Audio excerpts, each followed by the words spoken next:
Sa kalikasan, may mga hayop na umiinom ng tubig sa kakaibang paraan sa iba't ibang kadahilanan. May mga hayop na ginagamit ang kanilang mga nguso sa pag-inom, tulad ng mga elepante. Ang nguso ng mga elepante na siyang ginagamit din nila para huminga, kumuha ng pagkain at mag-communicate ay may kakayahang kumuha ng tubig na pangmaramihan.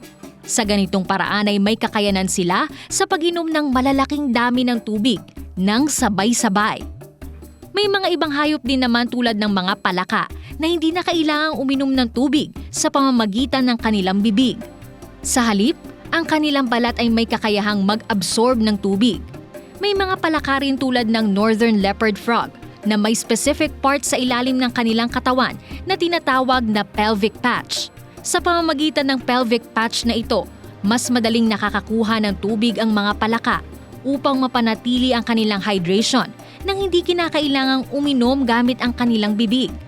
Ang mga giraffe naman ay may mahahabang leeg, kaya kinakailangan muna nilang ibuka ang kanilang mga binti sa harap at iliko ang kanilang mga tuhod bago ibaba ang kanilang leeg para maabot ang mga ilog o lawa upang uminom. May sapat na supply ng tubig naman na nakukuha ang mga ito sa mga prutas na kanilang kinakain, kaya't sa kabila ng kanilang mahahabang leeg ay hindi na nila gaanong kailangang uminom ng tubig.